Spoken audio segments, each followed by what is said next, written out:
ये कहानी है एक मुर्दा दुल्हन की, एक ऐसी रूह की जो आज भी इंसाफ की तलाश में भटक रही है। और ये कहानी गूंजती है स्पेन के कदीम कस्बे सैलोब्रिना की खामोश पथरीली गलियों में। तो चलें जरा तसव्वुर करें स्पेन के एक बहुत ही खूबसूरत साहिली कस्बे का। नाम है उसका सालोब्रेना। हर तरफ सफ़ेद दीवारों वाले घर, पथरीली गलियां और चर्च की घंटी की आवाज़ जो फिजा में गूंजती रहती है। दिन में देखें तो ये जगह बिल्कुल किसी जन्नत का टुकड़ा लगती है। और इसी जन्नत जैसे कस्बे में आता है एक नौजवान तालिबे इल्म मैथ्यू। वो यहाँ तारीख के औराक पलटने आया था।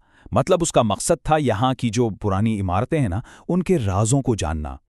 मगर मीटियों को बिल्कुल अंदाज़ा नहीं था कि उसकी ये सादा सी तहकीक उसे एक ऐसी खौफनाक दास्तां का हिस्सा बना देगी, एक ऐसी कहानी जो सदियों से दफन होने से इनकार कर रही है। तो चलें अब इस कहानी की गहराई में उतरते हैं। देखते हैं कि सालोब्रिना का वो कौन सा राज था जिसने मैथ्यू की जिंदगी को हमेशा हमेशा के लिए बदल कर रख दिया। देखें, सालोब्रिना की ना एक बहुत ही अजीब दोहरी शख्सियत थी। दिन में तो बिल्कुल पोस्टकार्ड जैसा खूबसूरत, लेकिन जैसे ही रात होती सब कुछ बदल जाता। वही गलियां एकदम सुनसान, पुरअसरार खामोशी में डूब जाती और एक अजीब सा खौफ लोगों को अपने घरों में छुपने पर मजबूर कर देता। तो ये जो हमारा मरकजी किरदार है मैथ्यू गेरेरो, सिर्फ 19 साल का एक आर्किटेक्चर का स्टूडेंट था। वो सालोब्रिना आया था अपनी रिसर्च के लिए पुरानी इमारतों पर। बिल्कुल अकेला था यहाँ और बस अपने काम से काम रखता था। फिर एक शाम जब वो चर्च के साथ वाले कब्रिस्तान में अपनी तहकीक कर रहा था, उसकी नज़र एक बहुत ही अजीब चीज़ पर पड़ी। कब्रिस्तान के बीच में एक पुरानी टूटी हुई शादी की मेहराब, जिस पर सूखे हुए मर्दा फूल लटक रहे थे। लेकिन जो चीज़ सबसे ज्यादा डरावनी थी वो ये कि उस मेहराब के ठीक नीचे की जमीन का रंग आसपास की जमीन से कहीं ज्यादा गहरा काला था, जैसे वहां कोई गहरा राज दफन हो। और यहाँ से कहानी का वो हिस्सा शुरू होता है जहाँ हल्की फुल्की आहटें एक खौफनाक हकीकत बनकर सामने आती हैं। तो खौफ की शुरुआत हुई बहुत ही हल्की आहटों से। पहले तो मैथ्यू को अपने कमरे से किसी के चलने और जैसे कोई कपड़ा जमीन पर घिस रहा हो ऐसी आवाजें आईं। फिर एक रात उसने एक सफेद लिबास में किसी औरत के साई को गली से गुजरते देखा, जो पलक झपकते ही गायब हो गया। इसके बाद एक गर्म रात में अचानक उसके कमरे में ठंडी हवा का एक झोंका आया और फिर सबसे अजीब बात, उसने अपने दरवाजे के ठीक बाहर गीली मिट्टी के कदमों के निशान देखे और ये निशान सीधा कब्रिस्तान की तरफ जा रहे थे। अब जाहिर है इसका तजस्सुस उसे कहाँ चैन से बैठने देता। तो रात के ठीक 2 बजे वो हिम्मत करके उन कदमों के निशानों का पीछा करने लगा और सीधा उसी टूटी हुई मेहराब तक पहुंच गया। मेहराब के पास अंधेरे में एक साया खड़ा था जो जैसे उसी का इंतजार कर रहा हो। मगर सवाल ये था कि वो कौन था, कोई इंसान या कुछ और। जैसे ही इस साये ने अपना घूंघट उठाया, मैथ्यू की तो जैसे जान ही निकल गई। उसका चेहरा हड्डी की तरह सफेद था, आंखें एक खौफनाक खला की तरह और गालों पर खून के धब्बे थे, ऐसे जैसे वो खून के आंसू रोती रही हो। अगली सुबह बुरी तरह डरा हुआ मैथ्यू सीधा गेस्ट हाउस के बूढ़े निगरान के पास पहुंचा और उसे सब कुछ बता दिया। तब उस बूढ़े ने उसे इस भूत के पीछे छुपी एक बहुत ही अलमनाक कहानी सुनाई। ये कहानी थी सन 1889 की, इजाबेला रोमेरो नामी एक नौजवान लड़की की।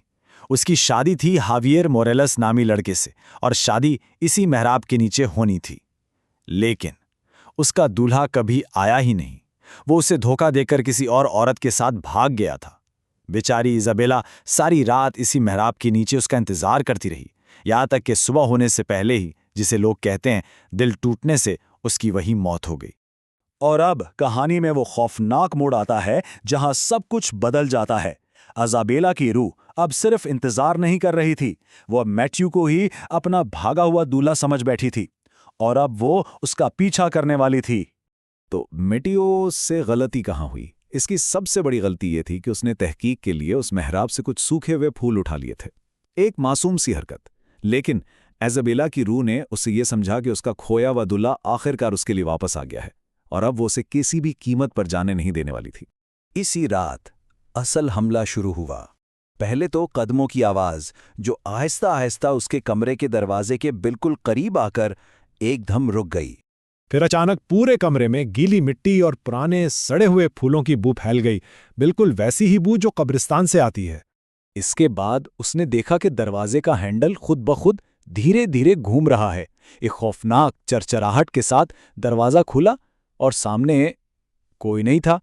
एक लम्हे को तो उसकी जान में जान आई। लेकिन फिर अचानक उसने खिड़की की तरफ देखा और उसका वही हड्डी जैसा सफेद खौफनाक चेहरा शीशे के दूसरी तरफ उसे घूर रहा था।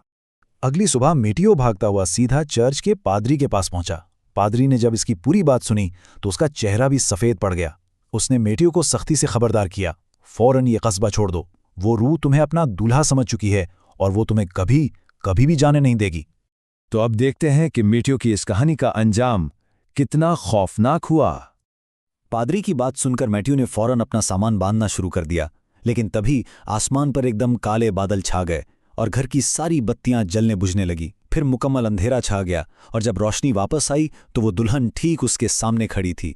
गेस्ट हाउस के निगरान ने एक दिल दहला देने वाली चीख सुनी। वो भागकर अंदर आया, लेकिन मेटियो वहां से गायब हो चुका था। कई घंटों की तलाश के बाद उसकी लाश मिली, उसी शादी के मेहराब के नीचे गीली मिट्टी में लथपथ। तो मुर्दा दुल्हन को आखिरकार अपना दूल्हा मिल ही गया, लेकिन असल सवाल ये है कि अब वो किसका इंतजार कर रही है।